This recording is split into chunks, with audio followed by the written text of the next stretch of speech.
Today we saw a Discord post by a community manager demonstrating that there are at least 4 confirmed Radiant monsters inside of Monster Hunter Outlanders. However, I think we've seen information enough to confirm the existence of at least 6 monsters. So let's talk about what we know, what Radiant actually does in the game, and what this might mean for the future of Monster Hunter Outlanders. The Discord post mentions 4 types of Radiant monsters that have been confirmed. It says Rathalos, Diablos, Anjanath, and Rathian. Some of these we have seen, some of these we have not. Now, what is it that's special about the Radiant version of the characters? It says they possess dangerous characteristics, increased aggression, different attack capabilities, and they will even become berserk during hunts. Well, knowing this, let's look at what we know. One of the monsters that again were confirmed was the Radiant Rathalos. Now, we go back to the Tokyo Game Show. Remember, they showed us footage of this. The Radiant monsters have that bright orange glow on them, and it changes the way that they attack. So those of us who are familiar with the Monster Hunter franchise will be familiar with the standard attack pattern of the different creatures, but when they get this Radiant version, things start to change. And now as well, notice he has this purple hue. This purple hue is a frenzied state, right? So now he's in this frenzied state. He's going to even have more additional moves that we hadn't seen before when it comes to this creature.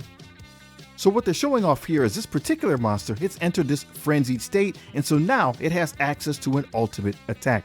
This ultimate attack puts these formations on the ground. We need to destroy them before the monster follows up with a giant fireball of his own, which will result in a cascade explosion, just adding technical difficulty to the encounter.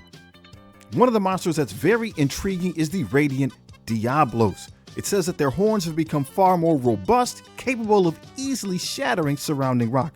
Any of us who have fought Diablos before recognize that is usually the tactic we use to keep the monster under control. If we want him to charge, he hits the rock and either gets stuck, stuns himself, and we're able to go on the offensive. But it seems here, the Radiant version will not do that. We're going to have to come up with a different method to keep the monster under control.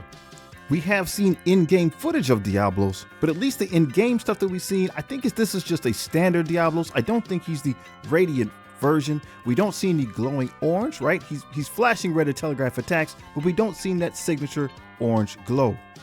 However, one of the pictures on the Tokyo Game Show recap page has this image here, and this does indeed look like a Radiant version of the monster. We do see a glow in the horns. We also perhaps in the tail see that orange glow. If this is indeed the case, then that would be confirmation physically of a Radiant Diablos.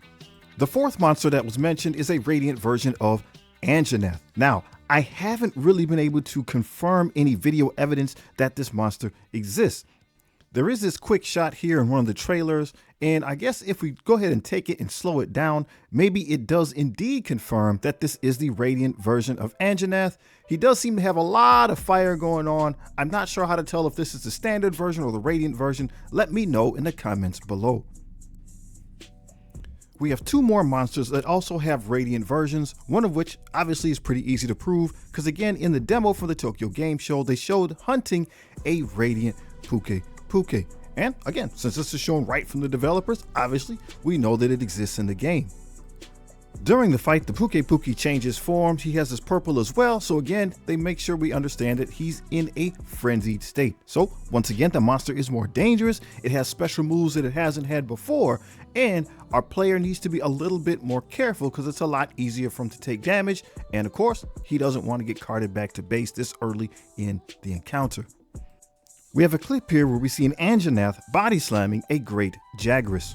And perhaps we remember this picture from the Aceland Adventure Guide, where we have a map of the area and there's different monsters represented there. Now, we see the standard yellow version of the Great Jaguarus, right? That's the symbol for the Great Jaguarus that we've seen for quite some time. But also notice there is a purple symbol as well, and this purple symbol represents the Radiant version of the monster. So we'll be hunting Radiant Great Jaguarus as well.